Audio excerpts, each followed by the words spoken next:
Welcome friends. Lok Sabha vote 2024-এর ষষ্ঠ দফা ভোট হবে 25শে মে।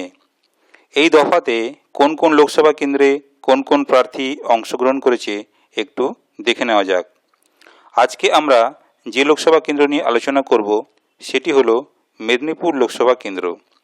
এই লোকসভা কেন্দ্রে যে দলের হয়ে যে প্রার্থী দাঁড়িয়েছেন তারা হলেন বিজেপি থেকে অগ্নিমিত্রা পল, বিএসপি থেকে অঞ্জন মণ্ডল, টিএমসি থেকে জুন মালিয়া, এসইউসিআই থেকে অনিন্দিতা জানা, সিপিআই থেকে বিপ্লব ভট্ট এবং নির্দল দাঁড়িয়েছেন চারজন।